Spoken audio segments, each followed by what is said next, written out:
No. Episode. Of. Live brush. Starring. The ever, The. the unmistakable, technologically perfect Tyler Jacobson. Thank you.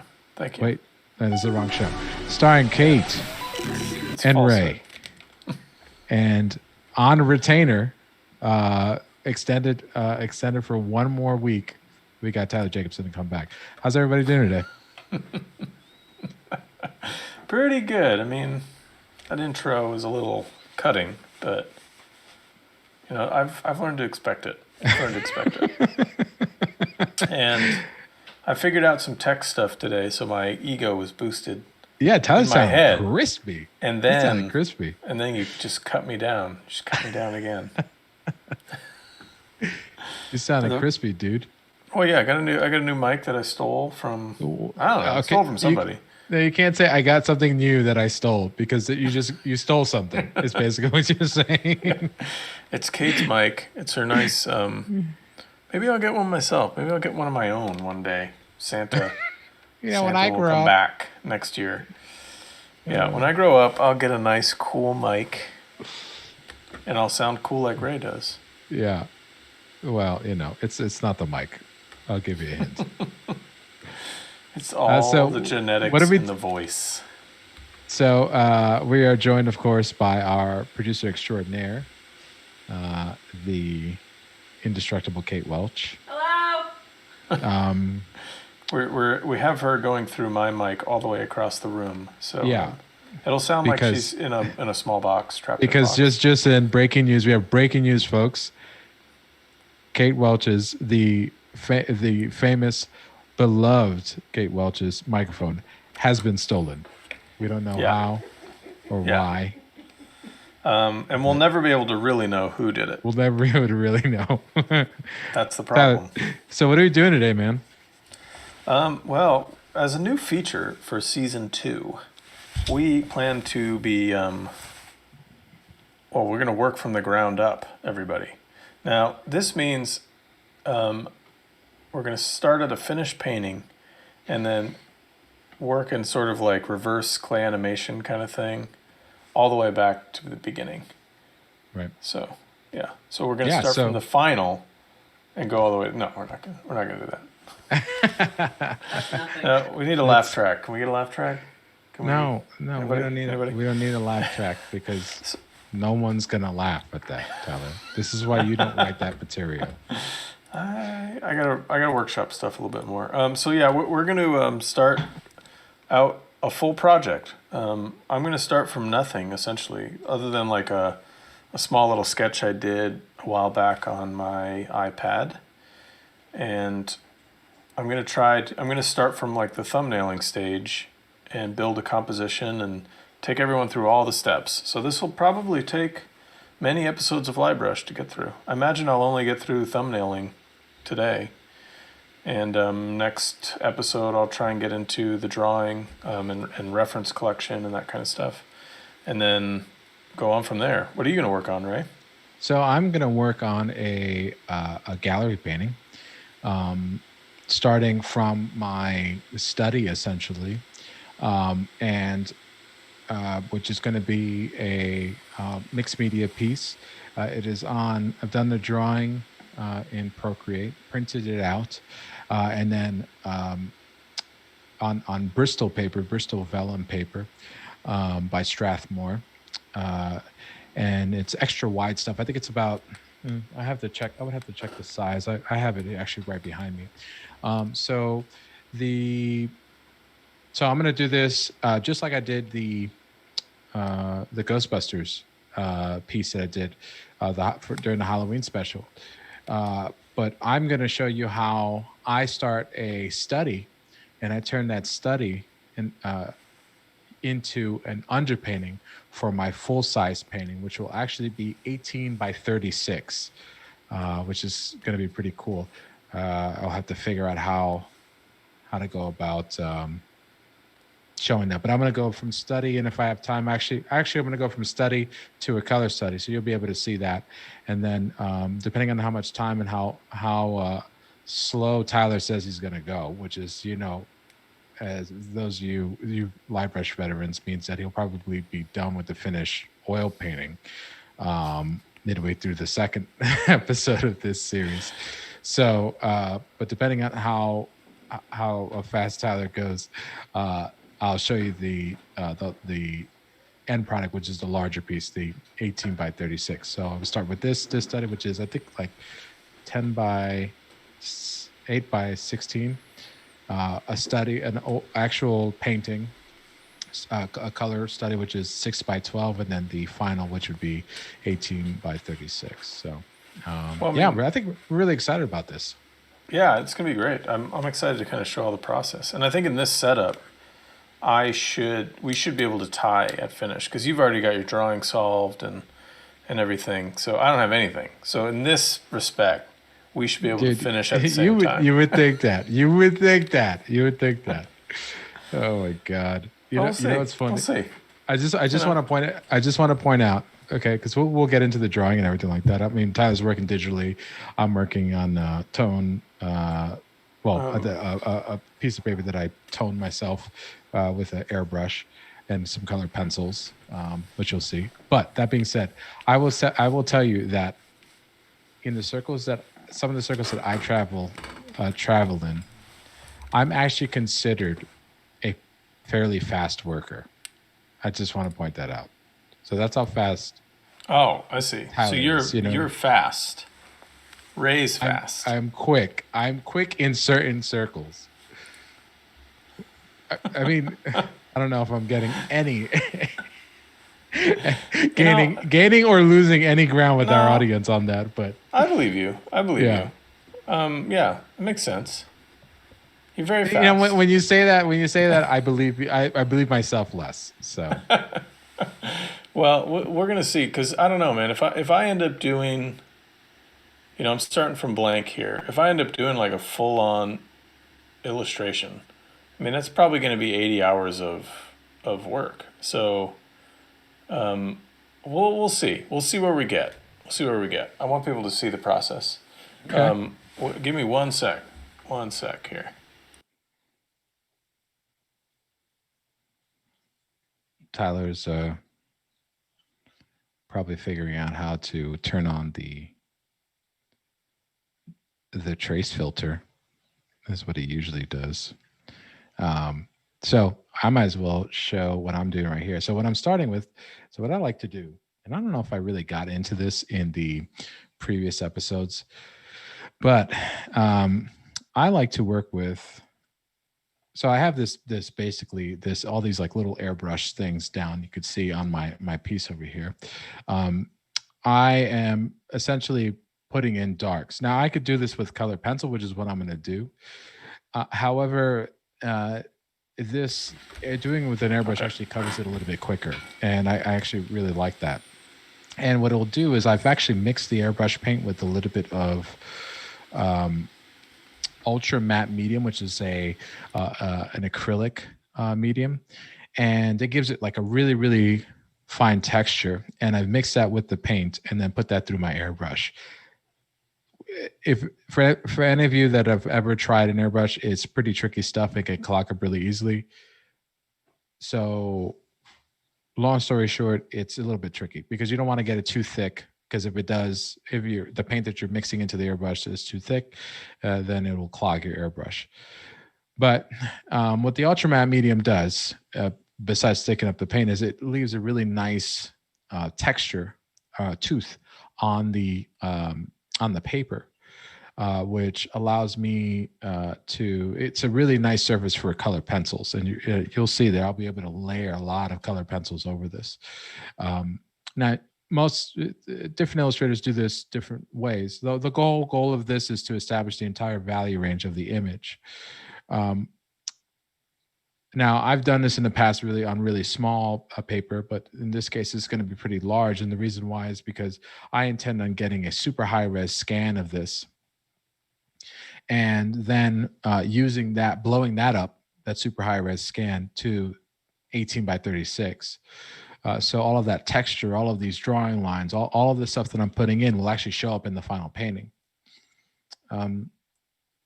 So what I'm going to be doing is working. Was done in acrylics. I'm going to be working colored pencils on top of that.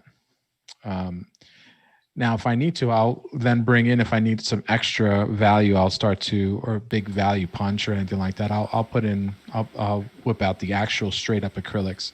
And maybe I'll get to that probably. Sorry, Ray. No problem. Can you still hear me? Yeah, I'm sorry. We had just technical difficulties with audio on my end. There's just a lot of fan noise off of my computer, so. Oh, okay. It's like, I think we've improved it slightly better, but.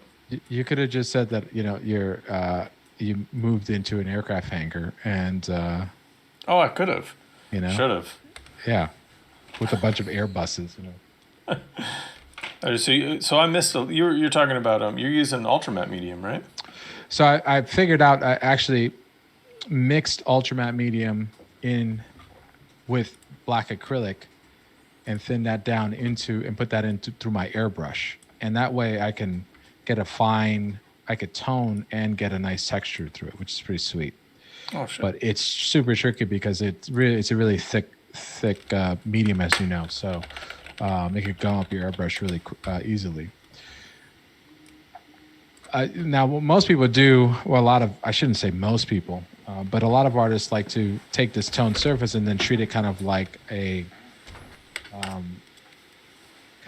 toned paper, right? And that's the way I'm going to treat it. But they'll take something like a dark, like a black, right, like this, and like a white, right, and then create the rest of the values. I like to modulate the values a little bit more subtly, and get some like nice little texture. So what I'll do is I'll use actually a set of warm or cool colored pencils, and I don't know if you can see that. You'll actually see it. There's from Prismacolor. I don't know if that's actually showing up, but it might not be. You can see it's cool gray here, and then this is warm gray. I like the warm grays for this because the black that I use is kind of warm. But that being said, I'm not sure if that's what I want to do. You can modulate the warm and cool pencils.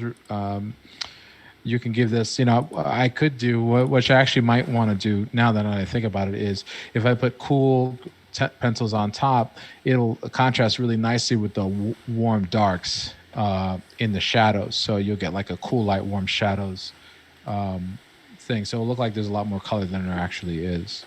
So I think I'm going to go ahead and do that. Now I have warm and cool grays going from, they go in increments. You get 10%, 20%, 30%.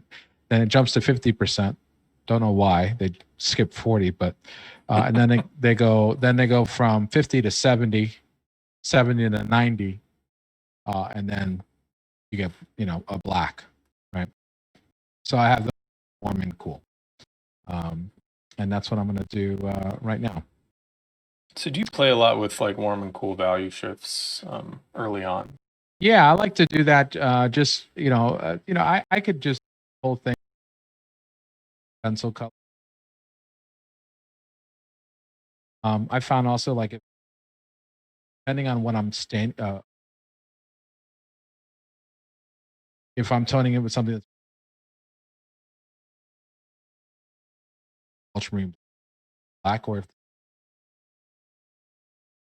like bluish, then I would actually bring the warm grays on top because they have a bit of like an orange tint to them, so you get a like nice warm light cool shadows type of play. But because I have the sort of this ivory black is kind of a brownish type of color, it's like a warm gray. I'm actually going to use the cool grays and the lights, and then actually the warm darks, the darker grays. I'm actually going to be, they're going to be warmer, so I'm going to use those in the dark. So yes, to answer your question, yeah, I play around with that. I think it adds just a little bit of color flair to it. Not necessarily important. What matters is the values first and foremost. But it's kind of a good way to dual wield, I guess, is a way of putting it. That you're gonna get totally. you're gonna be addressing like temperature and value at the same time. Right. If folks out there who are still learning to build images, start with just value first, and then when you start getting the hang of it, yeah, you can jump into trying to wield both value and temperature at the same time. But that can be challenging to start if you're not used to it. Oh yeah, totally. It could totally be challenging, but this just goes to the whole thing. Like we were that one thing that. Do you remember in school, like when, uh, well, Bill Mon, Who's a that? name that never comes up, uh, told us like, hey, there's a reason why. It's like, do you know why, a white pencil on a and with a like a sienna or like a sort of like a brown, dark brown pencil, works so well. Like if you put white pencil in the whites and like a dark sienna pencil in the darks, why that looks so good. And Tyler and I remember, were like, "Oh, I don't know, Bill, why?" And it's just like, well, because it's replicating the color temperatures that occur in nature.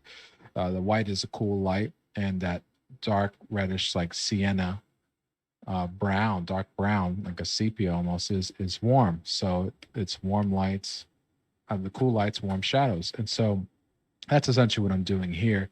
And you really, all I need to do is just separate my pencils, and you can get that kind of look, and you can start thinking about that.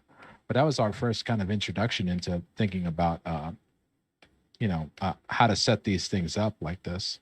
Um, and so, it's if you're gonna like Tyler said, if you are gonna mess around with it, if you want to mess around with it, try it out in this like an underpainting. You can't go wrong because all you're doing is thinking about values.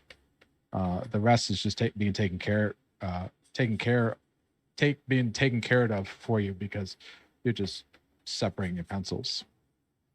I feel like that Bill Mon character kind of taught us a lot of stuff. William Mon. So is there multiple William Melons? There's got to be. I mean, that a name like that sounds like it's ancient. Yeah, so it's not William Somerset Maugham, the writer. He's a famous writer.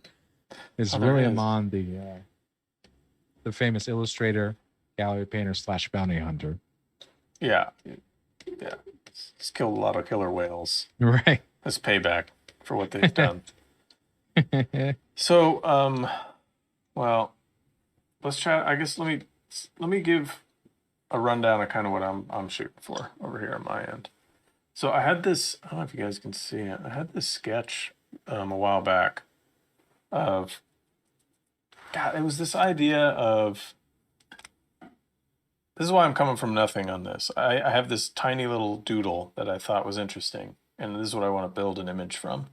But I had this idea of like aliens come to Earth, but they're wearing spacesuits that are like super similar to the 1960s American NASA space program spacesuits, but their anatomy is different. So the materials are very much like 60s aeronautic, like space aeronautic technology, but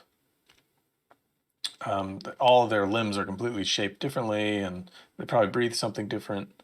So the idea for this is I want to kind of make a quasi sci-fi illustration here to play around with this, I guess, creature design. So I think throughout this process, I'm going to end up going through a lot of stuff, like designing the suit, designing a composition to display these ideas.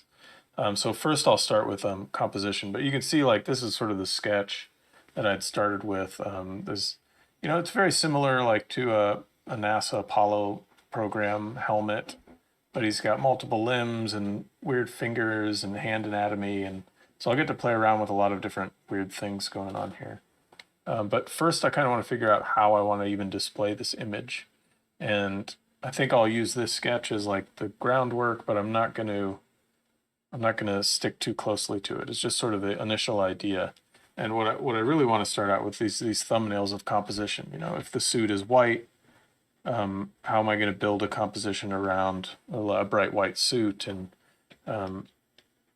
so we're going to play around with, for this episode on my end, I'm going to play around with trying to build a narrative and a composition out of that initial idea. So I'm just going to be like trucking away at it over here while we're chatting.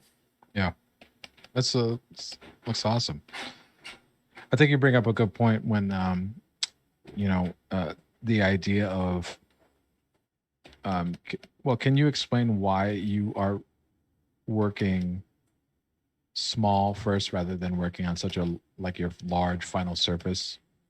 Right. So yeah, I'm going to work really small here as there's just these little tiny windows I've created in the aspect ratio of an 18 by 24 inch canvas, which I'll probably paint on in the end. So I'm working small because I just want to use like 3 or 4 values, you know, a nice, probably because it's a white suit, I'll probably key everything towards that end. So more of a higher key image, but we'll see. Maybe I'll want to go lower key and make it really moody. But I want to work small to begin with so that I can sort of figure out how to map out all those values on the image. And so what I'm going to do is, you can see here on the side, let's try like a medium key one. So this will be like my darkest dark. This will be my light color. Maybe there'll be a step in lightness there. And then there's the background color. Maybe there's this value as well. So I've got 5 values to work with. So I'm just going to pick from these and try and build the composition that way. This is like a fun way I like to start building images, because you're using just the values, not the details or the drawing or anything. I'm just going to use the values to build everything out. I think we have a question actually. Let's see, what would be some good exercises or methods to get good at designing armor, clothing, and or weapons for characters? Thank you, Nick DeLuca 96. Oh, that's Nick DeLuca. What up, Great. Nick? Thanks, Nick. So I'd say the best practice to begin that exercise is reference. I literally have a folder full of maybe 5,000 pieces of armor from museums I've gone to, from other places. Yeah. From the internet. From Just start Google. looking up armor, but try and stick to historical if you're gonna look on Google for stuff.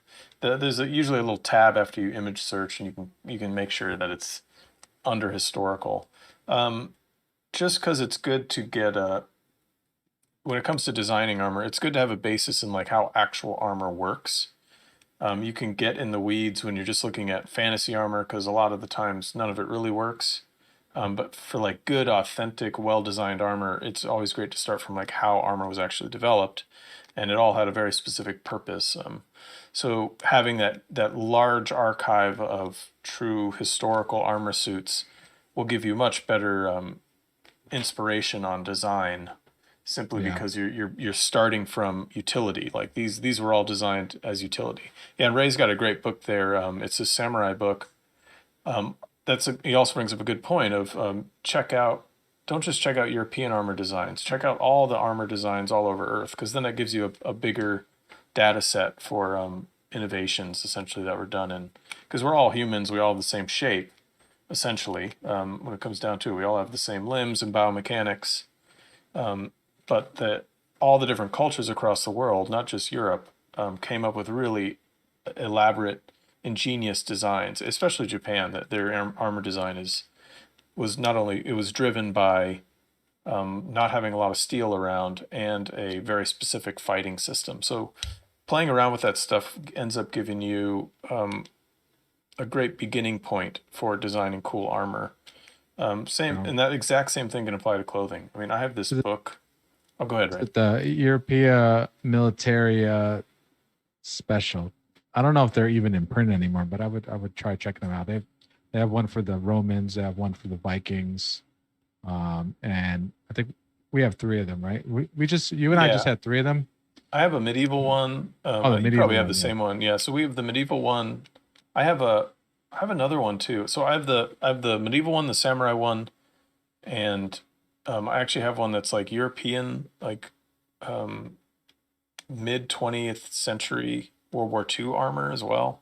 Oh wow. So like clothing, and it's a lot of it's German stuff, but it's interesting to see like the modern military solutions for protection as well. And even look at modern stuff, that there can be like super modern stuff going on right now can inform clothing and armor design as well. So Right. that's a great place to start. Knowing how it works, I'd say, is the method I would start from.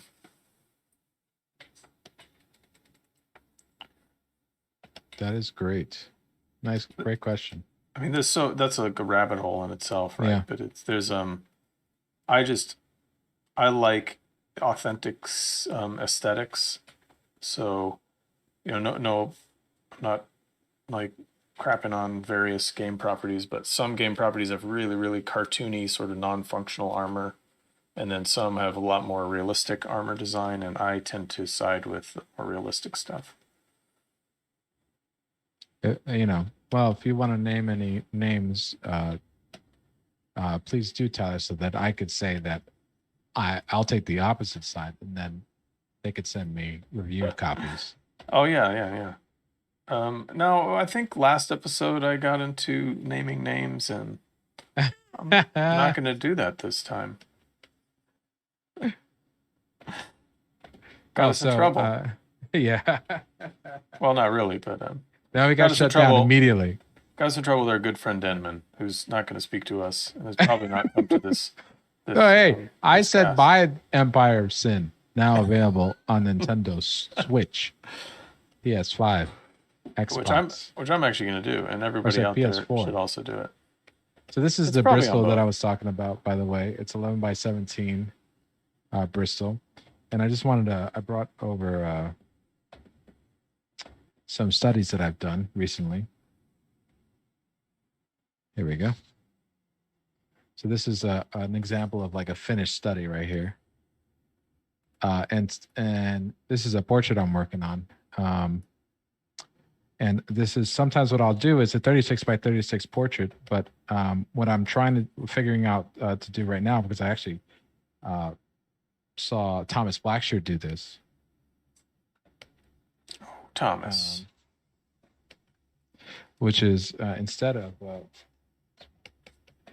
of trying to get everything. So this was my original image right here, my original study that I was planning on blowing up. But I didn't, it was so small. I like working small because it allows me to work a little bit faster. Problem is the face, I really wanted to get the likeness down. So what I did was I did a drawing of the face. And what I'm going to do is I'm going to scan in both of them, and then I'll Photoshop the head, the detailed head, onto the rest of the body, and then print that out as an under drawing / like an underpainting at 36 by 36. So this is a method that I think I've talked about a lot before, but it's basically, I didn't create it. It's basically a conglomeration of a bunch of different ways of working. But the idea of printing out stuff and then mounting it has been done for a while, but specifically where I got this idea from was from the artist Donato Giacola, which I think it's donatoarts.com, is a legend in science fiction and fantasy. I've actually been using his method of mounting as well, which I've leaned on Ray pretty heavily for the help. We've used my method. My method. Yeah, it's my method. If you learned it from me, and it's Donato's method because I learned it from Donato. Yeah, exactly. And I don't think I had used it since art school, so I was like, I don't know what I'm doing, and Ray was a big help. But you know what's funny is that you were the first person to use it.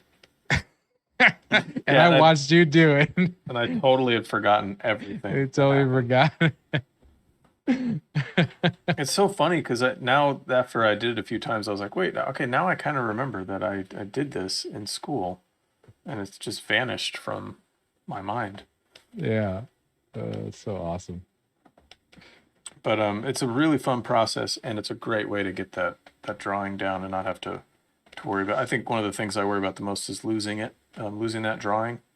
And it's just an excellent way to get a really strong drawing down. Yeah. So what are the, how does it, I guess we should talk about the benefits of it, right? Like why do it? That's a good question. Um, why not just go straight into, couldn't I have just gone straight into a painting? Sure. Usually though, if I need to solve things in terms of values and everything like that, it does take me a little bit longer because if I'm working full size, it's harder to track the value. So I like to do an underpainting as you know, if you ever seen me work, I like to usually work out my values first. But the second thing is, so if I do this here, I'll work out all my values and I could do it really quickly. Now, we used to do this on the original painting on the final piece in school. We were taught to do this by doing an entire painting in like a brown or white, or like a, in our case, this color called brown matter. Mm-hmm. I wish you could find it still. I know. Well, brown matter lizard you can't find, but yeah. So Winsor Newton makes brown matter. If you're still Unofficial listening, sponsor. you're still out there, Winsor Newton. We need you. Please. Need your help. No. So you work out all the values like that. Now, the reason why, the problem with that is, well, it usually, for me, it always would end in a really strong painting because I'd work out all my values and it were really easy to match colors to that. Because that's really the biggest issue with colors is just finding how light or how dark to make and being able to control that. So the problem was, and Tyler and I kind of agreed on it, you're kind of painting the painting twice in many ways. And so the way we usually paint is I like to go straight to full color, and I could just paint that no problem. But I find that, you know, for me, I like to use doing an underpainting kind of makes the at least my paintings a little bit better. And so what I figured out what I do is I used to do these comps anyway before I would attempt my underpainting to work out my values. When I found out about Donato doing that, I said, why don't I combine the way I do comps? Mm-hmm. I like the way Drew Struzan does his comps, like the way he applies airbrush, acrylics, and colored pencils. Why don't I combine that with what Donato's doing? And that way I actually have a separate drawing, so I don't feel like I like completely destroyed everything I did, right? So I have this extra piece of artwork, and what that does is allows me to sell that piece of artwork as well, which is great because then I can, sell a color study. You know, that's what another reason why I think I frame my color studies often because there's just smaller versions of the paintings. But you know, so it gives me another revenue stream for that, which is important for artists. But really, the real reason why I do it is because instead of like doing an underpainting is because I have something left over. I haven't completely covered everything up, and I have a separate piece of artwork. I don't know. I don't know if that's weird or not, but it's just like, oh, okay, I didn't destroy the work. That people can see it in its own sort of unique thing. No, I mean that makes total sense. I think I come from it from like a slightly different angle where I'm just trying to save time. That's why I do all my preliminary color sketches and color studies and drawings and value studies digitally. Right. So I think everyone has sort of a different approach. Oh, we actually have a question. There's a question in the ask. We got a question from Fat Baron. So Fat Baron's saying, despite designing professionally for over 15 years, I get a little panicky if I think about transitioning from amateur hobbyist to actually doing something with my other art. Like if someone pays me, it guarantees I won't be able to actually complete a piece satisfactory. Advice on getting over it aside from just do it.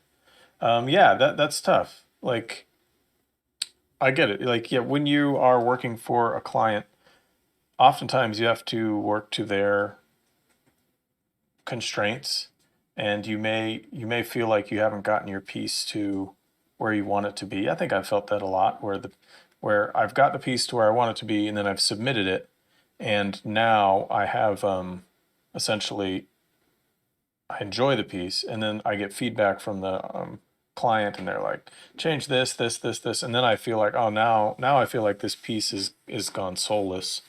That's what a term I've used, and a few friends, artist friends of mine I know use a similar term, but um, that's a hard thing to transition between. And yeah, I'm not going to say just do it. I think the best answer is to just give each piece everything you've got. And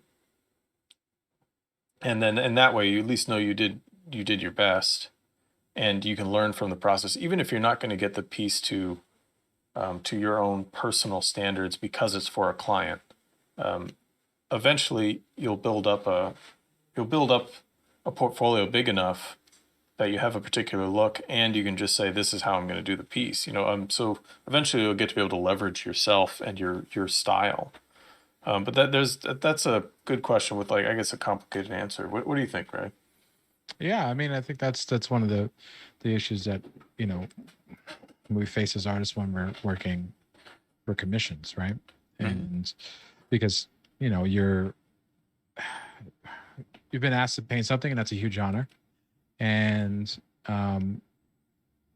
sometimes it doesn't necessarily, just because somebody comes to you for a piece of artwork doesn't mean that they are paying for your unedited vision of something, right? Yeah, So it's or your very much opinion. or your opinion, right? They just are paying you sometimes because you're a pair of hands. And that could be, it depends on the client. I've had clients that are great, and some of my best clients, it's really interesting. Some of the most, the biggest jobs I've gotten is have been some of the most hands off type of jobs, and some of the smallest jobs I've gotten have been the most hands on. Right. Just rife with changes. But then again, it depends. I mean, and you just have to. I think that's one of the arts of being an illustrator, is that being able to navigate that and being able to work with the client so that you can kind of arrive at a vision that everyone's happy with. Because at the end of the day, the client's got to be happy. Because if they are, then they'll hire you again, and that's what you want. But yeah, it could really mess with you, for sure. I've definitely been, man, yeah. Like you worked you know, just you put your blood, sweat, and tears and everything into a piece of artwork, only to find out that the client doesn't like what you're doing, and you have to just change everything about it. And so, like, you kind of forget what brought you excitement in the first place. Yeah, there's nothing more gutting than that. Yeah, To be really happy with the piece and then to receive feedback that's like, this isn't working at all. That sucks. I hate it that totally feeling. does. Yeah, it totally does. And yeah, it's kind of why I always recommend that people use. It's really why I do personal work, and that's why uh, I find that gallery work is really an enjoyable pursuit for me, because it.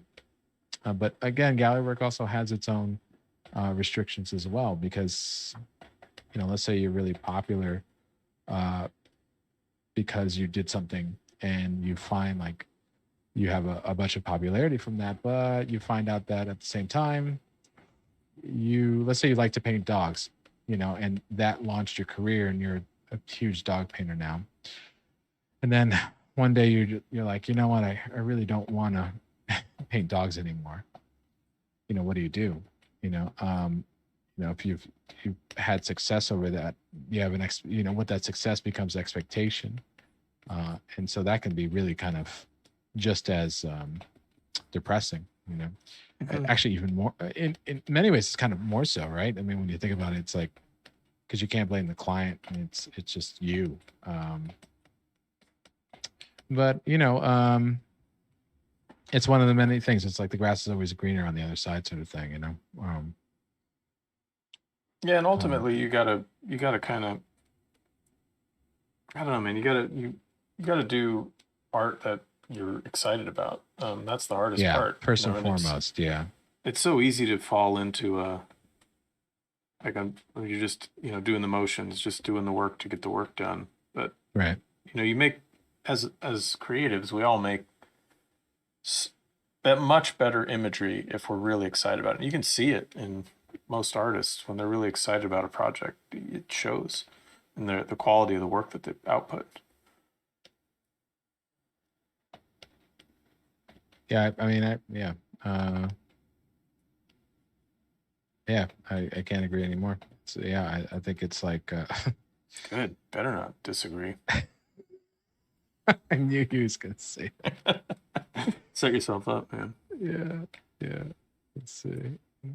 Okay, so actually I got this chat open. I was distracted in my one Oh yeah, I'm lapse. just having Kate feed me Yeah, cool. interesting, Yeah. what she So deems I was trying just to get a interesting chat questions. only mode. The ask hole has another question incoming. Okay. Okay. Chappie McChapman. Our boy Chappie McChapman. Okay.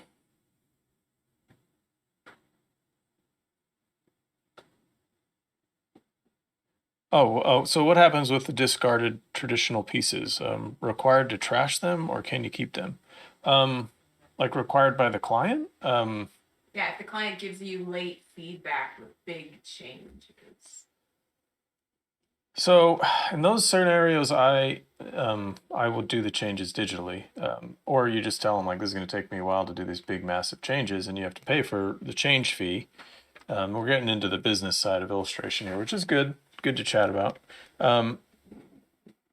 I wouldn't discard it. I'd keep whatever the mess up was. If you have to restart the image, that's a whole different story. Right. That's a very complex conversation you're going to have with your client. Completely restarting an image at final honestly means that they fell down somehow, because I'm assuming that in this hypothetical scenario, they have approved each process all the way to final. So usually there's a color sketch or there's a sketch phase. All those phases were approved. So to get all the way to final and then for them to say like, no, this isn't going to work and throw it all out, then I would either one, walk away from that job, or I would say, okay, but now we have a significant change fee to discuss. But no, yeah, I wouldn't throw it out. I know some contracts I have with certain clients dictate that they own all materials used to create the image. But I've never heard anyone try and enforce that or like come after your sketches or your materials. So I wouldn't worry too much about that kind of language. That's just sort of corporate speak when it comes to writing a contract on them protecting themselves in case an artist sort of tries to publish or make money off of preliminary work that they did, which would be a violation of their contract, all that. But yeah, no, I would never trash anything. I mean, trash something if you hate it, but I wouldn't trash anything just outright like that. And Yeah, that like I can said, be, I just make yeah. those changes digitally. Go ahead, Ray. No, I was gonna say I was gonna agree. Yeah, I mean, you would think. I mean, if it gets down to a final and you've gone through a sketch phase, it's kind of the reason why sketches became common practice, was to avoid situations like that. So okay, so my advice is kind of twofold. Like, I am a huge believer in tight finished sketches. If you're working with a client who you don't know and you are, you don't have like a super close working relationship with, because if you don't give them, you want to give them exactly what, your sketch should represent exactly what you're going to give them, because the more loose and undefined it is, the more gray or the cloudier the expectation is on the artwork. In terms of discarding it, I mean, like, yeah, I guess if you hate it, but like Tyler said, like if you like the piece a lot, like for instance, like there's sometimes there are pieces where, before I went, fully digital for my my illustration work, I would, if I get a change to a sketch or to a final, let's just say it was like a tweak that I didn't really agree with, or something, I wouldn't wreck the painting. I would just do it digitally, you know, like Tyler was saying. So, yeah, it's not easy. it's definitely not easy. But yeah, I think tight, making sure that on your end that you're dotting your I's and crossing your T's with good tight sketches. I think that's also, that would be my advice too. Yeah, it's sort of like it's the responsibility of the client to set you up for success, of course, but it's also your responsibility to set yourself up for success. Like Ray said, like if you don't know the client, you should give them all the information possible to know exactly where you're going with the painting. Right. Where in the client on their end, and this is things I've discussed with various clients when it comes to putting together like best practices for their teams of art directors. I've had these discussions a lot where that on their end they need to set you up for success as well. That means like all the reference you could possibly need before you begin, a very very clear art description before you begin, and then a clear schedule. So like sketch phase, that's approval, and to understand that once we've approved that, we can now move on to the next phase. And if major changes are made after those phases, then the client is willing to offer change fees, so that you're comfortable and you don't feel like you're going to be betrayed by this client later on in the deal. So these are all like levels of success that you should be expecting. And I can now recognize a client right away when they are giving me, when I know they haven't done this due diligence on their end, Right. when they don't have a good art description, when they don't have any reference, or they don't really even know what they want. I know that now I'm not being set up for success, and I have to be on guard essentially. Right. Oh, we got a question from the The John John English. English, 2021. This is the future. This is John English from the future. This is John English from the future. I knew it. Okay, this is I knew he'd directly at figure you, it Ray. out. This is you, man. Yeah. Okay. Do you want me to read the question? I got it right here. Or you? Oh, you got it. Go ahead, read it. Go ahead, read it. So Ray, first of all, John English, legendary illustrator, incredible painter, director of the Visual Arts Passage and the Illustration Academy. Wonderful folks. Incredible. They run a live stream called Illustration Isolation that they got from LiveBrush. You heard it here first. No, if anything, we got it from them. He's from the future, man. They're from the future. Illustration Isolation every Thursdays at 7 p.m. Eastern Standard Time. It's great. You got to join. Yeah. It's so much fun. Legendary illustrators: Chris Payne, John English, Dale Stefanos, Vanessa Del Rey, Audrey some names. and Ashley Lovett. It's just Bill Cove. All these crazy artists. Tyler was actually in the last episode. Oh yeah, had a blast. We had a lot of fun. And yours truly, of course. You were there, right? I think so. You were on that call? So. Yeah, oh. yeah. All right, answer the man's question. Okay, so how do you come up with solution arrangements of rich figures in your composition? Great question. So based off of my, usually with my fine art stuff, a lot of it is based off of photographs that I take of scenes that inspire me or that they sort of draw me to them. This is actually based off of a set of photographs that I took in Chicago. I was waiting, it was really cold, and I was waiting for the train. And so a lot of times what I'll do is I'm taking hundreds of photos. I have thousands of photos that I have that I've just taken of things that catch my attention. And then later down the line, I'll go through and pick out literally the handful that are worth it. As you know, John, it's just like if you get like 4 out of like a couple hundred, it's a pretty good day. So if I like a figurative arrangement and a design and I'm drawn to that, I will crop the piece down and see how it works, in what formats it's good for that. I'll usually do that with the photograph, and I'll have a size in mind.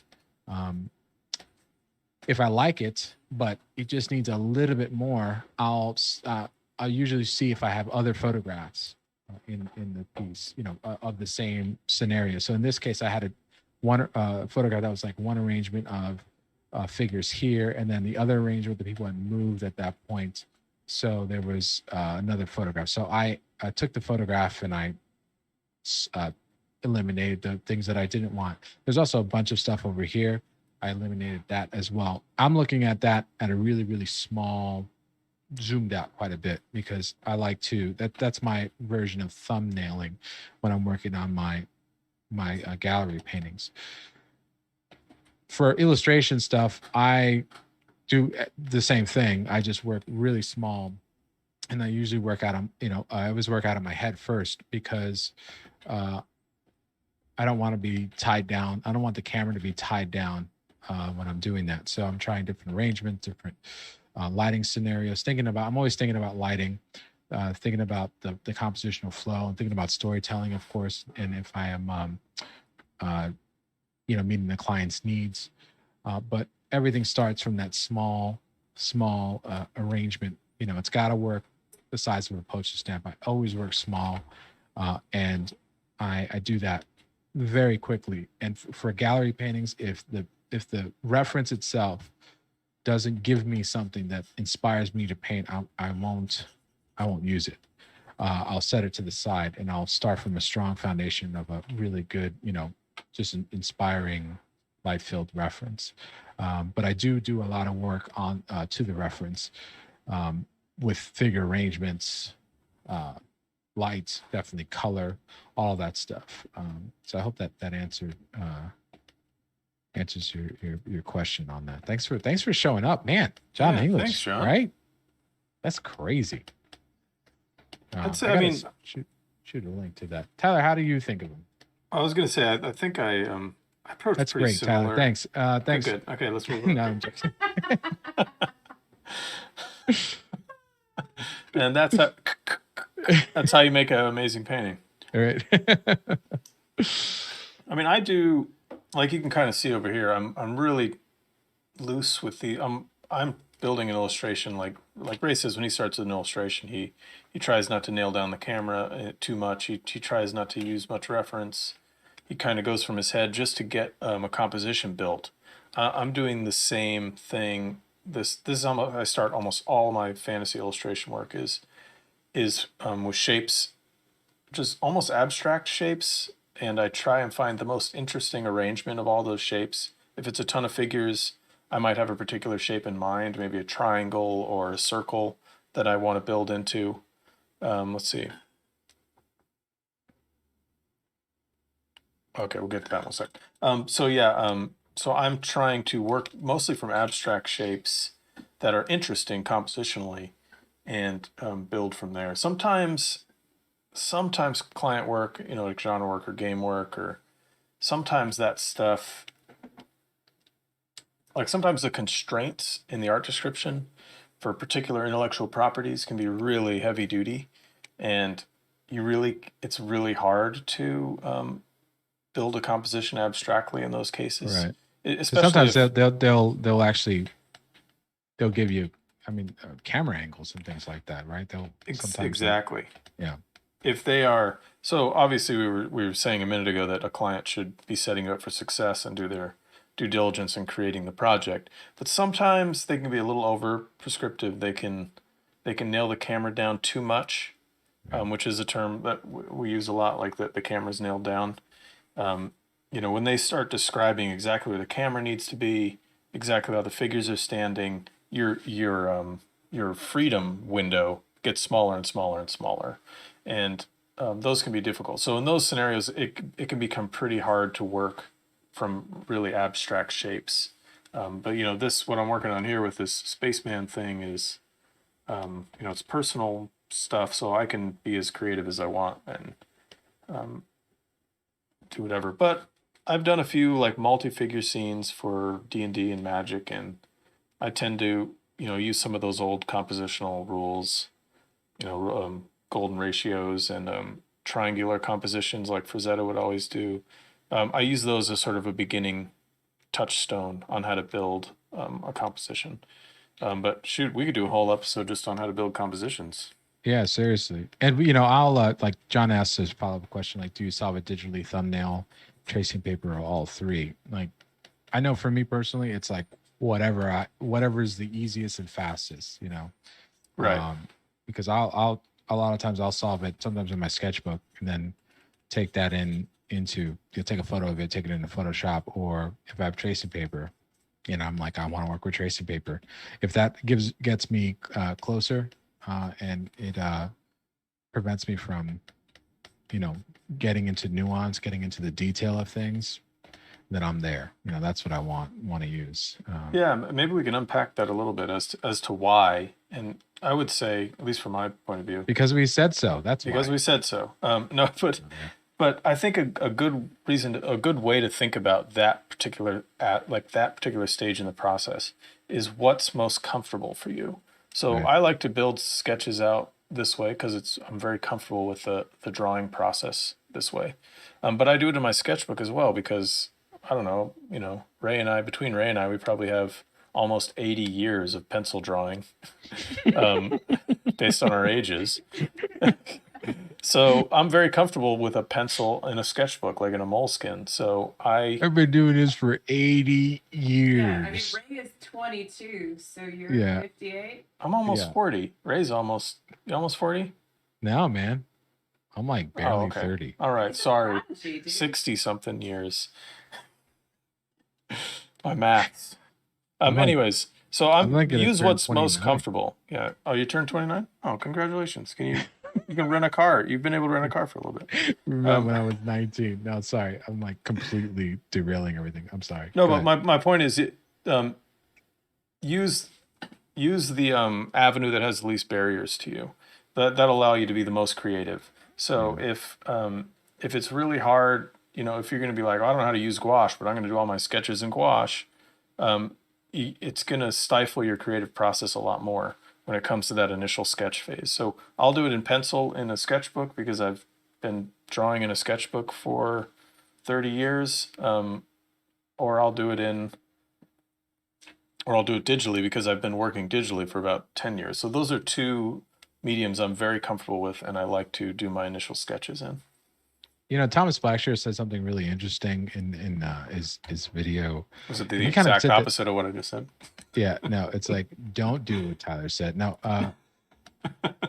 he goes through this whole process, and you know, just incredible artist, one of Tyler and I's favorite artists of all time.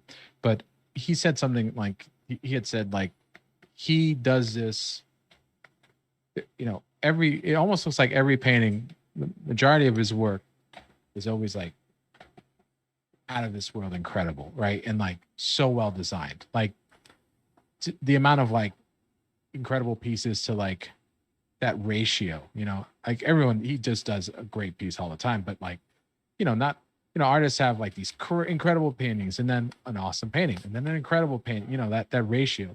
His is way higher in terms of the incredible stuff because, and I've always wondered why, and it's because he has such an intensive preliminary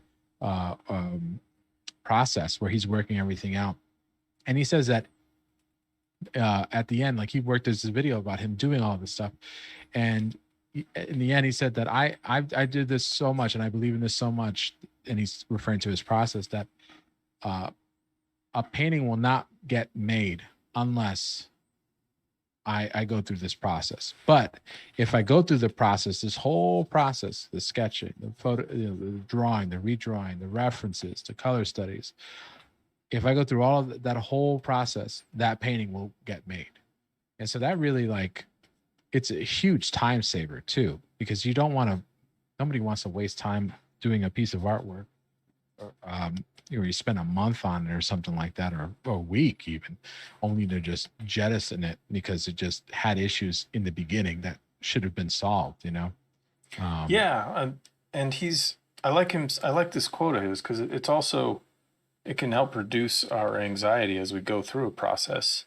Right. He's relying on the idea that I have my safety net, which is the process, and I know if I follow through all the steps, I will get to the end of it and finish it, as opposed to being lost in the middle of the process and not having a process to rely on. Yeah. Yeah. Exactly. Actually, there's a little follow-up question, kind of like in tangent to what John was saying, and it's by Aaron Rufino. Hey, Aaron Rufino. Um, You're catching these. I'm getting them from if there Kate too, but you're catching if there is an idea that you're excited about but having trouble solving it in the thumbnail, is it better to keep thumbnailing different versions of that idea, or should you move on to other ideas? No, I mean, you want me to jump in? Yeah, dude. No, You're doing the keep thumbnails, so keep going it. If you have this, if it's something you're excited about, keep grinding those thumbnails, because you're eventually going to you will eventually get to like a version that you like. But if you're really struggling, just set it down for a day or so. Go work on something else. That's why I find it's good to have a few projects going at once. That way you don't get eye tired on them. You know, I always get eye fatigue on one particular painting, so it's great to just switch out to the next one. So if you're really struggling with that thumbnail, but you still love that idea and you really think that idea is fantastic, give it a rest for a bit. Maybe, you know, in the middle of the night, who knows? Maybe you'll come to an epiphany of a cool composition or something. So let your eyes have a rest on that particular problem. yeah, that could be frustrating, especially when you know you have something, right? It's like, I know I have something in this. I just Yeah. have to find it in the scribbles, you know. Yeah, it's that And can be it's there, frustrating. right? Because you know It's there, right? That's Right. always the hardest thing to learn, even when you're in art school, is figuring out how to get that vision onto the page. Sometimes it's just playing around with shapes for hours and hours until you find the right shape, which I feel like I'm going to end up doing on this, because I think it's just going to take me a while to find the right look. But that struggle or that process is important. So, and we talk about this in visual development too, is, you know, those initial sketches that you put out are the most derivative. Right. They're the most derivative thing in your mind, because you've got this idea, your mind is immediately accessing all the images that are similar to it. So you want to draw those ideas out so that you know that, oh, these initial ones that I sketched out are the derivative ones. Now I can start to iterate on that and really dial into the better image. That's such an important process. It's why I want to do these thumbnails over here. I feel like I've already started two fairly derivative versions of this. And so I'm going to keep playing with it, moving the camera around, and trying to find a great way to present this image. And, you know, sometimes, like, some artists I know, they will use 3D tools to do that. So Right. they have this idea, they know what the idea needs to be. Like if it's for Magic the Gathering or D&D, they know what the character needs to be. So they'll make those things digitally, and then they'll start moving the camera around digitally in either Blender or Maya or something like that, or Poser, Daz Poser, in order to find the right placement of that camera. So there's so many different processes.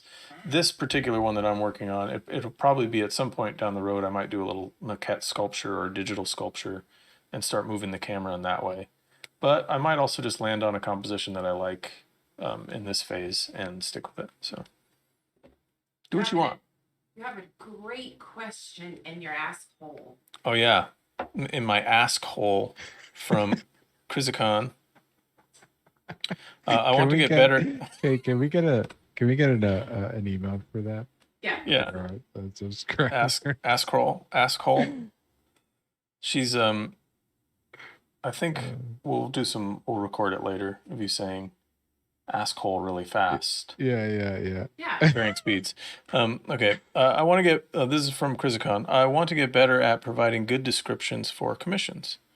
Oh, great. What kind of information would you want or need for something like that? Oh, this is great, man. I literally wrote an entire document of this when I started at a particular job, because I remember you were telling me about this. it was fun, but it was just because this particular group I was working with didn't really have a process for this, for creating art descriptions and a workflow for commissioning.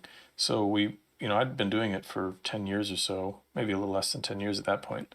So put a big document together discussing all these concepts. But so providing good art descriptions is, I'd say there's a few points on this, and I might miss a few, but I think number one is don't nail the camera down like we mentioned a minute ago. Don't describe too much. The whole point of hiring an artist to create art for your work is that you're trusting them as a partner. You want to collaborate with that artist to create cool art for your work. You don't want to backseat drive or over the shoulder art direct, because then it's your vision being put down and not theirs. You want to trust the artist to be the creative voice for it. You're directing them by saying like, oh, this doesn't work for our brand, or this doesn't work for our intellectual property, or this guy doesn't look like our character. Sure, but you want them to use their creativity to create a cool image for you. Otherwise, like, why even work with them? So I'd say that's step one. Don't be too prescriptive. Don't over describe everything. Let them have some creative vision when it comes to building a composition or like developing an image. Number two is give them, in your description, give them everything they need to succeed. So all of the reference they would need. You don't want to leave them guessing as to what things look like, what your world looks like, what your weapons look like, all of that kind of stuff. And I'd say number three is word economy. Be concise.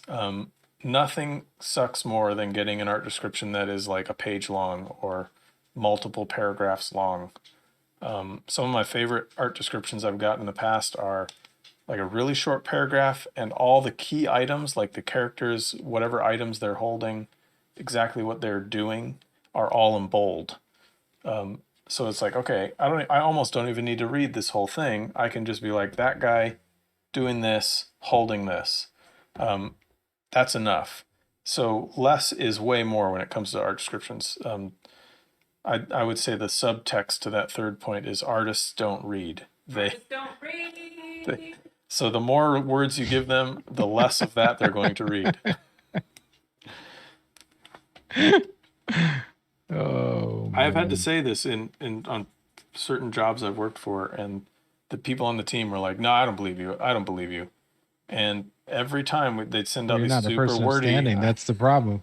You just have no standing in it. no standing, and we'd send out these huge long art descriptions, and then they'd come back, and the artist would have done half of those things, or just disregarded them altogether, and it's just like, it's an "I told you so" scenario. Like they don't read. You gave them too many things to read. They're visual. You have to speak to them visually. So while you're crafting your art descriptions, Chrysikon, try and think as visually as possible. And there are pitfalls too. You know, the ones we always joke about are like things can't glow black. You can't place the camera in two locations. And another really great one is do not talk about what you don't want to see. So a simple example of this is, if you want to see the character from the front, do not talk about some elaborate symbol that he has painted on the back of his cloak, because the artist will do whatever they can to show you that symbol because you talked about it in the art description. So what you're going to end up getting is this guy's cloak is going to be blown over his shoulder somehow into the foreground so that you can see this elaborate symbol. That don't talk about what you don't want to see. I've gotten so many art descriptions where it's like a whole paragraph describing some character's scar that they have on their forehead, and then the last sentence in that paragraph says, "Oh yeah, and they wear this metal crown that covers the scar at all times." So it's like, well, why did you talk about the scar? Why did I spend 20 minutes reading this art description about a scar that I'm not even going to have to paint? So think about that. Don't need to get too deep into all the lore and backstory of your universe when it's irrelevant to the composition. And that's my soapbox on that scenario. So when you handed off those guidelines, did you make it into like a fun acronym of your name? Be a Tyler. No. I felt like it was almost too cut and Because dry. I'm like, no, I'm like in the process of writing it out right now. I can't wait to see that, man. I No, I know. feel like I think that particular document was received in an almost eye-rolled way, like, oh no, this is there are too many rules here. It can't be that complicated, but it's actually tricky. You gave me that document when I started working on Dungeons and Dragons, and it made me a way better art commissioner. Oh, you liked So it? I think it was useful. super valuable. I'm being self-deprecating. Apparently, it was a valuable document. Okay, so I got. But yeah, every client's going to be different. But just think about the artist. Think about how they think. They tend to think visually, and play to that. Okay, go ahead, Ray. No, well, I'm just. No. You're allowed to talk now. Okay. I'm done. No, I mean I'm done. I have an incomplete acronym for the whole thing. So. Okay. Oh, let's hear it. Come on. Well, I got We'll okay. So workshop. well, you got to keep talking about it so I can see. Okay, so. Oh, I gotta keep going. You want more points? Yeah. Need more data? Yeah. No. Oh man, I mean I don't have my list in front of me, but there's so many things. Okay. Like I think we made it. I'm trying to think of examples because it's better to have examples of the pitfalls. I think one great one I got years ago was it was a fantasy illustration and the figures in it were burning, like they were on fire, which is gruesome already. But the fire was a particular kind of fire that you couldn't see. So they were, and this is one of those scenarios where like a writer came up with a really cool idea that sounds fantastic on the written page, but is not necessarily something that could ever be visualized. So these people are burning and the fire is invisible. And so there's not much you can show there other than like a really grotesque image. And so after some discussion with the writers on this, we were just like, we all just decided like, how about it's just regular fire? So you can visualize it. You can actually see the fire. And so sometimes an idea sounds really cool, but it is not something that can be shown. That invisible fire was a good one, but the glowing black is always the big lean on one. You also have in this document, which I have just opened to revisit. Oh, nice. Another thing that you bullet out here is to convey the personalities and attitudes of the characters. Oh yes, this is a hard target, and I would always recommend, unless it's absolutely essential to your product, to not ask for a particular expression on a character's face. If it's absolutely essential, then you need to find the artist that is really, really good at hitting expressions, because expressions are so subtle and so difficult that you're always setting yourself up for failure if you're asking for a very specific expression. So it's better to just leave that up to the artist to figure out on their own, or provide like a general mood as a point in your art description. But to say like they have to have this expression on their face, you're almost never going to get back what you have asked for or what you see in your mind's eye. You're almost never going to get that back because expressions are so subtle. They're nearly impossible to hit. Okay. Have you figured it out yet, Ray? Yeah, almost. Yeah. Is it my first name? Because you use my last name too. Yeah, dude. Yeah. Lot more letters there. Yeah. No. I'm spending the most of this stream doing this. Okay. Honestly, I gotta say, I have to give credit where credit's due here. A lot of these concepts were discussed and worked out with my good friend Jeremy Jarvis, who was the senior art director for commissioning magic cards for a decade. He's moved up higher in the company, but we talked about a lot of these concepts as sort of developing some best practices for just across the board. Like, this isn't like, oh, this is only for Wizards of the Coast. This is like a general idea for informing art direction everywhere.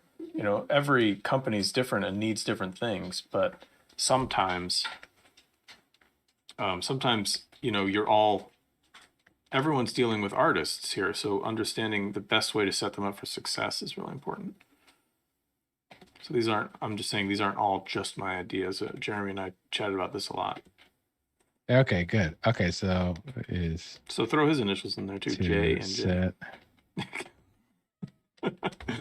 Still working this acronym? He's Yeah, I still got working on it. All right. He The remember goal, Ray's okay, club with really, this. okay. Be it Tyler, folks. The goal is to set up artists for success. You can't be too. You can't be too visual in your descriptions. Lore is fun, but keep it light. Expressions should be left up to the artist, and remember, artists don't read. Oh, What was the why? Wait, oh wait. Where's my why? The why is you You. can't be Okay. too. You can't be not. You cannot be too visual in your descriptions. Don't. Yeah. Okay. Yeah. Okay. You can't be. Well, you could, depending on the scenario. See, I don't know if this works, Dude, you got a free acronym.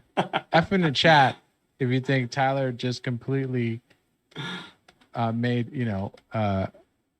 completely made me feel bad for giving him the best acronym ever and wasted my time. You know what's tough though about this this whole idea is that you're art directing me on acronyms, on my awesome acronyms. Yeah, I mean that for sure. But it also it sucks for a lot of clients because they really want a particular thing, right? Right. So they have to. It's basically a document that says they need to do more work on their end. If the artist fails, it's probably the client's fault, not the artist's fault. And they have to let go a little bit of what they're trying to create, which is sometimes impossible, right? Like you can't, if you're Disney, you can't let go of your intellectual property because of the artist. So it's tough. It's a balancing act essentially. And that's why you have so many, instances of house style, right? I mean, because it's the one way you can kind of control the outcome, the visual outcome of something. Exactly, and good companies or good art directors or creative directors, they understand these concepts, so they end up hiring artists that are appropriate for their goals, so that they don't have to sort of strong arm people into their style. They go look for the artists that are already in their style. Right. But that's good advice for any artists out there that are interested in that. Like if you want to work for a particular company, go do your research big time. Like if you want to work for Marvel and do visual development for Marvel, look at all the artists that already work for them. They all have, they don't all have the same style, but they all hit a particular target.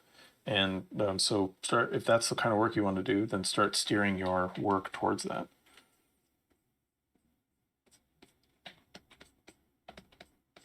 No, that's it, right? I mean, that's the whole.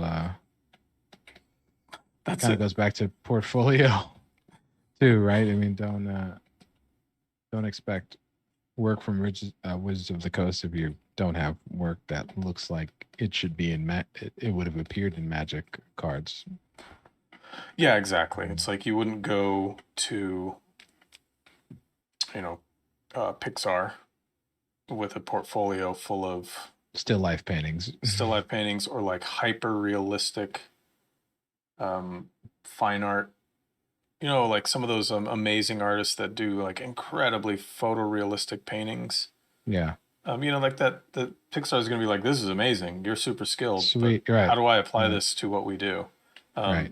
So you want to, just like Ray said, in portfolio creation, you want to target your portfolio. Yeah. So that's like, somebody in the chat brought up Jim Lee streaming. Yeah, the legend Jim Lee is on Twitch. Is also is streaming, but streaming on Facebook. David Finch. What? Yeah, it's incredible, incredible. And I watch it all the time, and it's great. It's absolutely nuts. But like both of them say the same exact thing that you just said, Tyler. Like, the idea of like you gotta have the skill set down that makes your artwork's got to be something that's seemed in the eyes of the people that you want to be hired valuable, right? It's Yeah. like, art is, well, I mean, there's a lot of room. It's like music, right? So there's all these different styles and everything like that. And because of that, when you get all different styles, you get different tastes.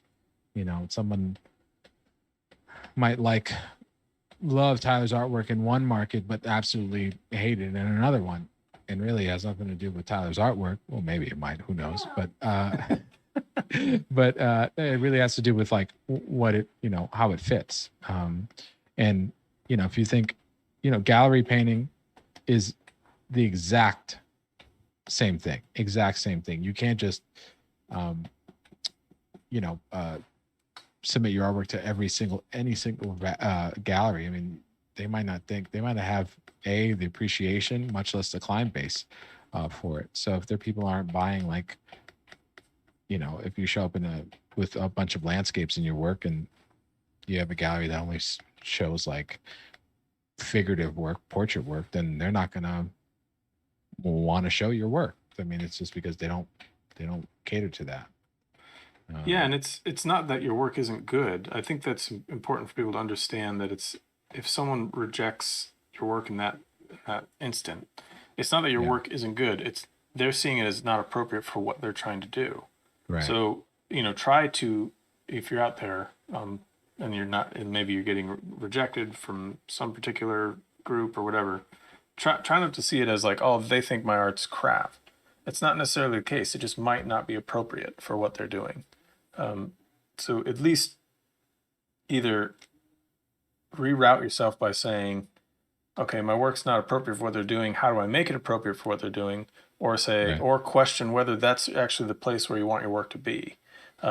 Because if they don't see it as appropriate for their particular goals, then maybe that's just not where you want your work to live. Right.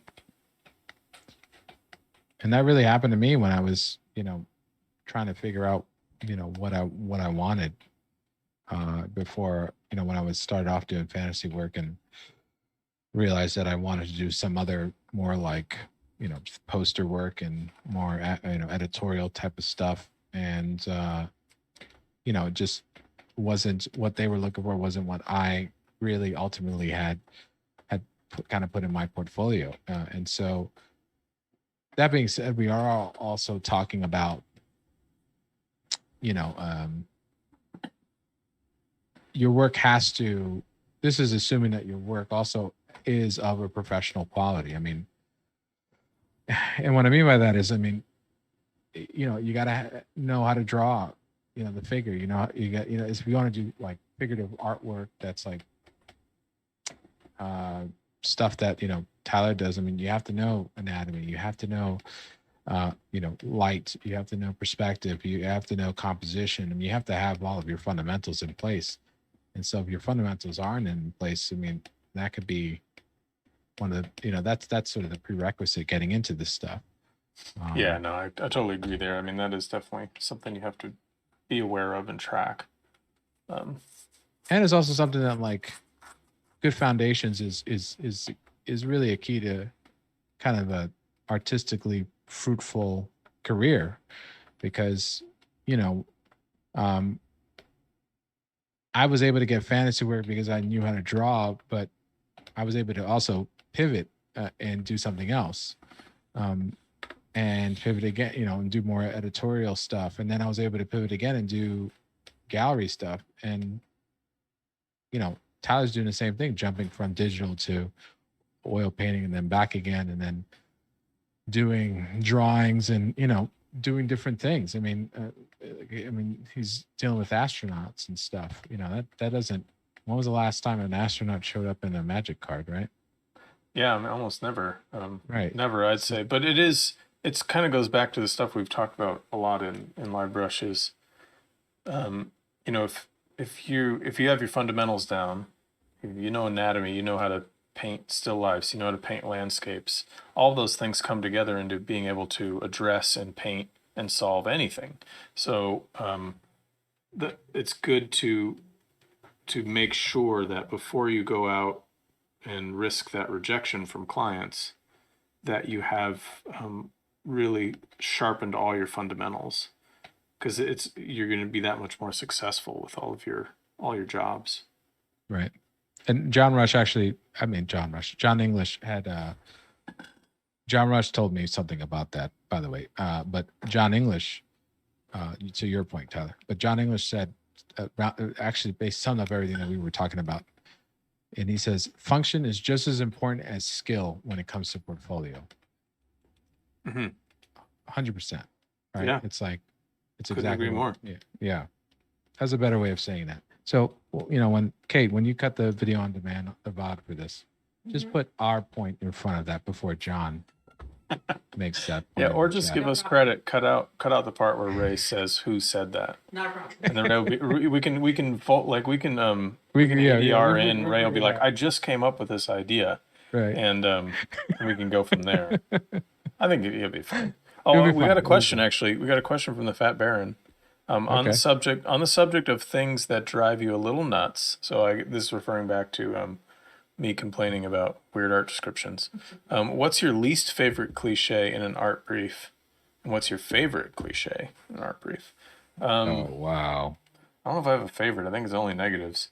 I think my least favorite, this is easily my least favorite, and it's when like an art director assumes how easy something will be to depict or how hard something will be to depict. So usually when they assume how easy something will be to depict, and they say, "Oh, just suggest." Oh yeah. 10,000 soldiers in the background. Just suggest 10,000 soldiers in the background. Yeah, absolutely. That's horrible. What about the smirk? Oh, yeah. Another horrible cliche that I hate is, and it's become a cliche in many companies I've worked with, is just give them a smirk, give them a lighthearted smirk. It's this idea that like we don't want our brand to be taken too seriously. We don't want people to think like we're way too serious and dark and gritty. So if the character has a smirk, they're going to think, oh, this is like swashbucklery and lighthearted. There's so many other ways to achieve that particular mood. But just to be like, oh, just give them a smirk. That'll do it. Can I ask you a question, Tyler? Have you, like, people are directing you about expressions? Like for me, like I know that something's gone afoul when like people are like, he should be inviting. Like, things like where the expression is so over art directors, like he should be inviting, but also withdrawn. Yeah. And I'm like, it sounds good. It sounds good to a writer on the page. Yeah. It's like, oh my God. I've gotten ones that I don't even know if these are cliches. These are just examples, like where it's like, it's not necessarily that double expression thing that you just mentioned, but it's like you look into her eyes and they looked like they were 1,000 years old, but she's 24. So it's like, right. So her eyes, are they like, is there a lot of wrinkles around her eyes? No, she's 24. Aren't you not reading the description? The eyeballs are wrinkly. Yeah, so the eyeballs look like a mummy's eyes. Yeah, they have major cataracts. It's like this. This is nice flowery writer language, but this is not something you can. No, visualize. You need to suggest that she is thousands of years old. Yeah. Right, but she's 22. She's 20 though. Yeah. Now I get I also get the like. The child should be like around between your child looks like he's like 15. He really should be more 13. Like, yeah, I've gotten that a couple of times. Oh yeah. Where it's just like, this is a kid. No one's gonna be able to tell this semantic difference. Right, because you don't see his face, mind you, and his back's to the camera. It's fun. It's all good. And I get it. It's just that's okay. So that's your role as an artist, right? It's like I found myself, when I do illustrations, a lot of times I was, being more I was also educating people on what's possible visually, you know. Mm-hmm. I mean, I worked with a lot of theater directors, and you know, sometimes they would tell me, like, in a poster, they would talk about, like you were saying, Tyler, but they would literally talk about camera moves. You know, like we zoom back Oh and then yeah. we see this, and then we zoom back again and we should see this. And I'm like, you can't zoom in a still image. Yeah, no, Right? that's definitely on my list of cliches when someone describes a sequence. Right, You right. know, it's like this isn't a comic page. This is a still illustration. We can't have sequences. We can't. Yeah. None of these things can be depicted. You know, Juice Juicin says something really interesting. One of the, and for those who don't know, Juice Juicin is the movie poster artist behind Indiana Jones and the Temple of Doom, Indiana Jones and the Last Crusade, the first Indiana Jones Raiders, but it was more the international, right? Yeah, It was, not the Richard Hampson one. not the Richard Ramsey one. Back to the Future, Prophet Goes West. You know what I'm talking about. So On and on. Every movie in on the and on 80s. and on and on. And he said one of the big things he would tell art directors. He says, "Don't tell me what you want to see in the piece of artwork, or don't tell me what to do, like, or how to do it, or how I should do it. Tell me what you want to feel when you see the artwork." Like, Right. it's like, it's my job to then create that, you know, that emotional reaction, the appropriate emotional reaction for the artwork. And I think that's super powerful to say that. I mean, mind you, if you're just starting out, you get your first big break, you know. But it is the best. Yeah. That note, that particular note that Strusson is always looking for, is one of the best ways to bring it across. And Right. it's my favorite. I guess maybe this falls into my favorite cliche though, in an art description, is that when the art director or whoever wrote the art description lists the mood, that's so much more important than Yeah. a specific expression, a specific Totally. camera placement. It's all about the mood. If they can write a really succinct, like really tight, short worded mood for the piece, that goes so much farther. That becomes a visual language. No, that's super true. And you know, it's worked for Strusson big time. You look at his stuff, and that whoever put together the mood description nailed it in most cases, because Right. his posters hit the target of those movies almost perfectly in every case. I can't think of one. Maybe Masters of the Universe might be the one that's like, oh, this is almost nothing like what I'm about to watch. Because And I he know you're took gonna what it disagree. should have been. No, what it should have been, and Yeah. he almost made it as good as the actual movie. But yeah, it's Yeah, he fell short of the greatness of you that know movie. what, we'll argue this forever. We'll argue this forever. But he was exceptionally good at getting that mood. Yeah. And the little marks, you know, like Back to the Future is perfect. Like, you know what the hell you're about to see. Something crazy is about to go on. And mind you, that doesn't come quickly either. I mean, like, he's got a whole book just on his preliminaries that people should go check out. It's like, I forgot what it's called, Tyler. Oh my God. Well, like, yeah, no, I can't remember the name. I have it, but I can't remember the name. But if you It's go on upstairs to for the me. Galactic Gallery that most of his preliminaries are available for purchase on right now, you'll see he did, like, I don't know, 10 different comps for Big Trouble in Little China. They all are different. They all don't necessarily hit the mood. And they're not Some of little them do. thumbnails either. Yeah, they're full. They're full on. Yeah. That's something to think about out there when you're working.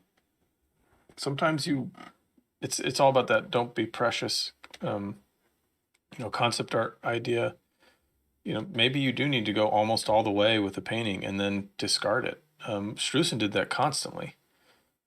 It is, you have to think about manage your time properly, but maybe you do need to go all the way or really far and then realize this isn't the right thing. Yeah. I mean, whatever you end up doing, give you develop a method for you to develop a method or a process that works for you, that gets you results that you want in the most efficient time possible. You know, I think that's one of our biggest mantras, right? I mean, Yeah, you I know. mean, especially for illustration, you know, if you have the time and it's I would something even that's personal to you, like you can mess around with it forever. But sure, I'd sure, say in illustration and in the gallery work that you're doing, Ray, is you really do have to figure out the best ways to get to your goals and your totally, targets as fast as totally. possible. Because in both scenarios, there's a time constraint. You know, in illustration, the client needs the item, needs the asset for a particular street go live date, whether it's publishing or digital publishing or just it's being revealed or their products going online or whatever. For fine art, that it's a gallery show. You know that there's a date for that. It has to get framed. It has to get hung on the wall. So these are all things you have to consider. How to tailor your process to deal with time constraints. And you know, working efficiently, I think, is like one of the things you learn from after you know, good solid foundations, good solid practice. You know, a lot of drawing, a lot of painting, a lot of, you know, creating, but then also just researching other people, the way other artists work. You know, I think that's one of the big things that Bill Mon taught us, was how to deconstruct an artist's work. You know what? I don't need to say the Mon anymore. You should It's say just Bill now. Yeah, but don't you want to just say that though? Bill Mon. Bill Mon. Hey, there's a question in your ask. Oh yeah. Okay, we got a question. This is from Night Nito Ri. We'll go with that. Have you had personal pieces, as in non-commercial work, where you decided mid-process to change course and paint over parts of it, or I guess throw them out, and maintain some aspects of the original idea still? How do you deal with that? Yeah, I mean, Ray, has this ever happened to you? Dude, yeah, yeah. More times than I would like to admit. Yes, I've done. This is kind of why I do such a extensive preliminary process, is because, or the process you're going to see, is because those things, if I don't like something, it's going to show up. An aspect of the picture is going to show up in this process. That being said, if you know, I've done pieces where, you know, you're gung ho about it, you just want to go straight into it. You know, I've done pieces where I don't do any of this, I just do it line drawing and then I start, right? But every so often, you know, I remember this piece I did of like people walking into the snow. I you know, I worked on a piece, and it just fell apart on me. I didn't know what the heck I was doing. I had, you know, I didn't work out a lot of these things. All of these new problems arise, and then you just kind of forget why you even like the piece, and you know, there's some sort of kernel there. You want to, you know, but there's this huge issue with it, and you're not sure. So what I do is I don't work on the piece anymore, because I know that if there's something wrong with it, then I've got to figure it out. And usually I've painted enough that I know I'll stop before I'm on the verge of, you know, right as I'm on the verge of messing it up. So I'm like, okay, I don't know what to do with this. This is a huge issue that's unresolved that I need to resolve. And I want to keep the stuff that's working. And what I do is I will, and this is something I picked up from an artist. His name is Sheldon Greenberg. He subbed a class of mine's, a class of that I was in, that was taught by one of my other great teachers, Craig Nelson, one of the greats of all time. So Monster Squad, Monster Squad poster, everybody. Homeward Bound too, you know, Homeward Bound, the end, you know, the whatever that one David Carradine movie too. Crime Squad or something like that. Yeah, Right? something like that. Okay, so we're getting off the track, but so Sheldon had said he did children's books and whatnot. And he said that if he found a piece that he didn't know what to do, he had a piece where he didn't know what to do with it. What he would do is he would take a photo of it and then paint on top of like the photograph because it would be glossy and he paint right on top. So that's what I do. I'll take a photo of my piece and then sometimes I'll print it out super small and then I will paint a comp, like a color study right on top and try and finish off that painting really small. If it's a specific section, I'll just paint that specific section. Another thing I also do, and something that I really like doing, and I'm doing more so now, is taking a photo of it and then finishing off that area digitally. I mean, why not, right? Because the goal is to try and, yeah, the goal is to solve the problem. So solve the problem, right? And so it doesn't, there are other artists that have taken, cut up their image and rearranged it and, so do that. However you can get there. One thing that John Rush told me was one of my teachers, he did the Wells Fargo logo, was that the last, if that happens, the last place you're going to be experimental or risk taking, or is going to be on the final piece. You're not going to want to mess it up. So you're going to try all these safe ways of trying to fix something that's really not working. And then, you're just going to end up with something mediocre. So you've got to be bold.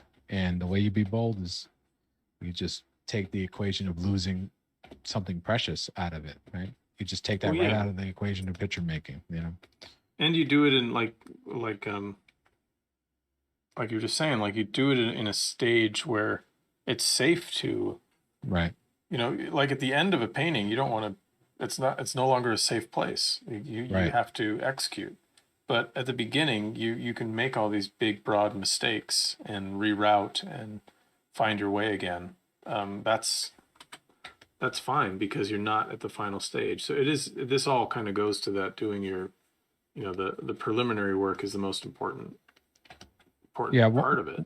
One thing I want to say on the preliminary work is that, like, Peter Jackson, when he was talking about thumbnailing or like storyboarding his piece, he said this is the cheapest.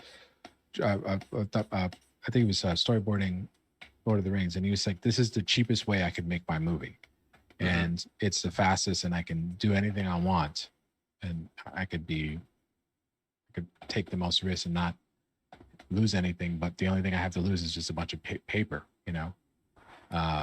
and." I think that's the same way I feel about thumbnails and preliminary. And like Peter Jackson was saying, like in that stage, you can totally mess up. You can totally course correct. The burden is now, once you've selected those, you have to figure out how to get to the finish, which is essentially what he did when it comes to movie making. Let's see, we got Aaron Rafina's got a question for us. Yeah. Any art goals for 2021 or anything you're looking forward to? I'm looking forward to finishing off my acronym that I made. The important things, right? The important things. I don't know, Tyler. What are you looking forward to in 2021? I am looking forward to. I've got a few things. I'm looking forward to and plan to work on becoming a better oil painter. Right at the tail end of this year, one of my last projects, I feel like I fell down pretty hard on it. So he didn't fall down physically. He's talking about. Oh no, I meant I screwed up. Yeah, I screwed up pretty hard on the painting, and I want to develop better methods. That's one goal, and just become a better oil painter overall.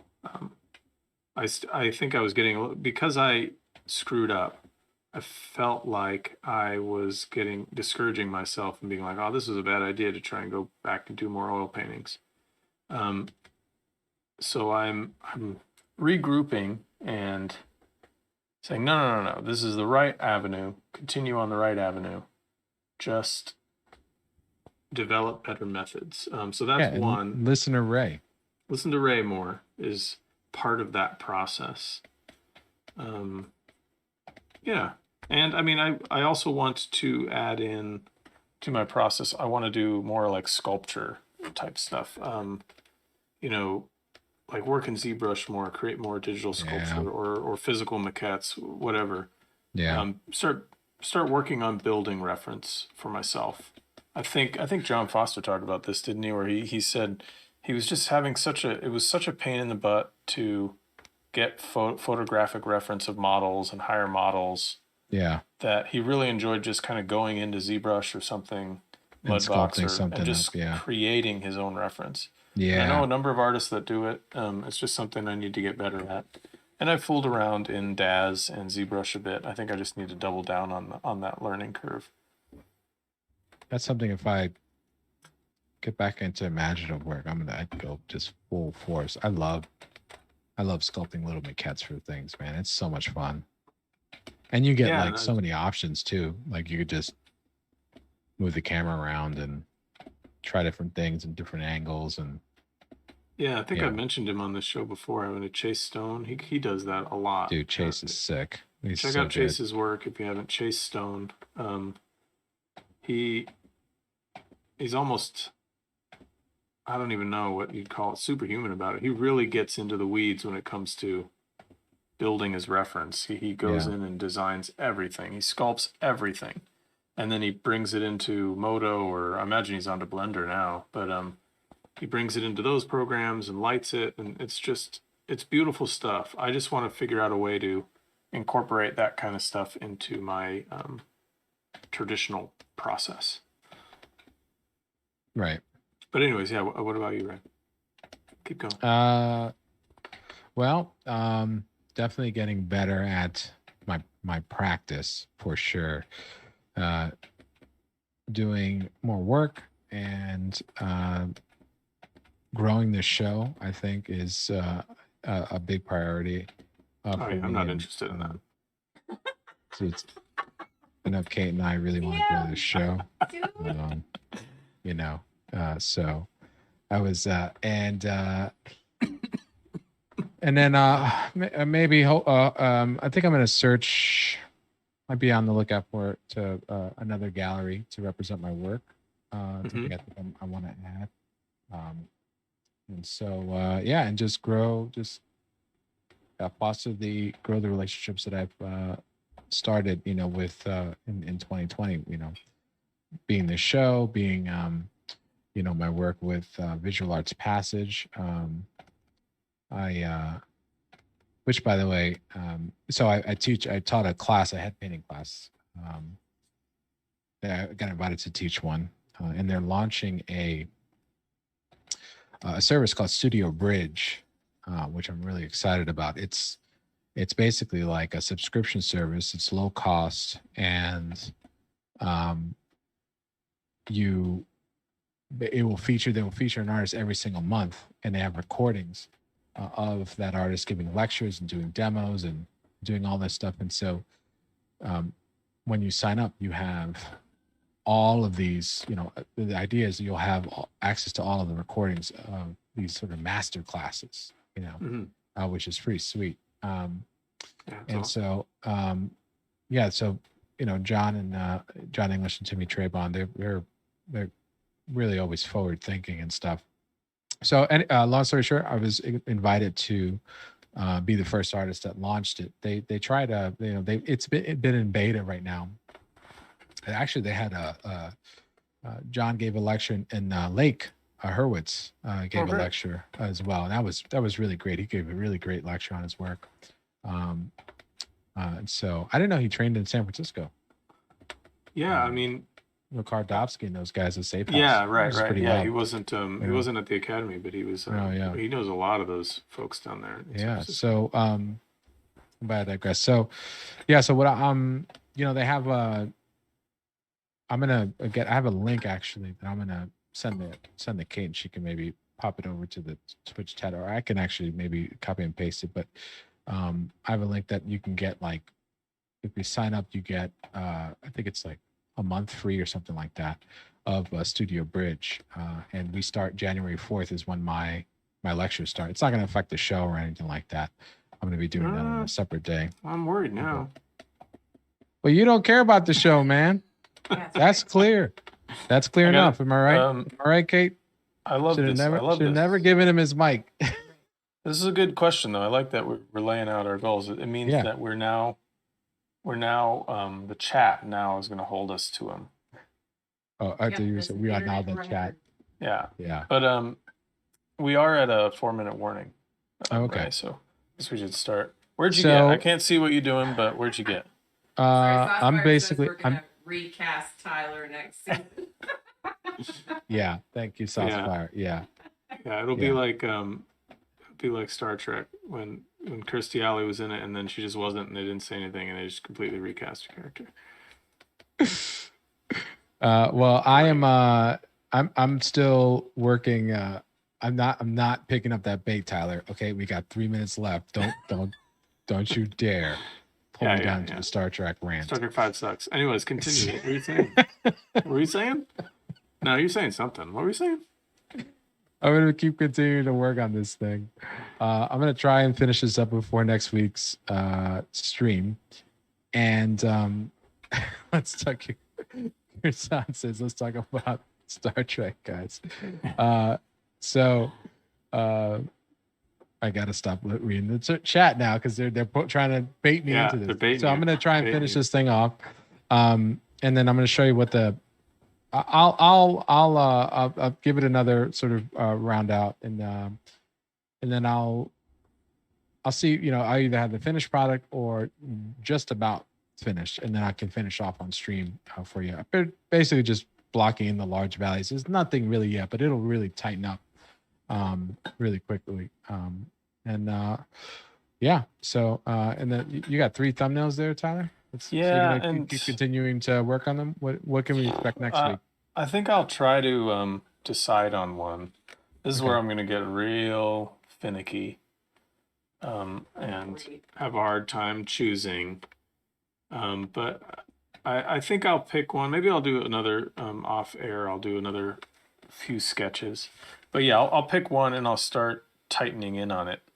I think the process I want to go through here is find a small thumbnail composition that I like, and then develop that more, use more value range. And then I think after that I can go to getting really tight reference to get to a really tight drawing, and then we'll see if I go to painting. But yeah, Awesome. I think that's my plan. I think I've got a few that I like here, but they still feel a little cliche here and there. So I'll mess with them between now and next week. Great. Well, I think I've got a 1 minute warning. We're probably done here. So thank you so much for joining us for this first episode. We're really, really looking forward to this series and taking you through our whole process. And I hope you'll tell your friends, and I hope the people that are here. Thank you so much for coming. I hope you stick around for the whole thing.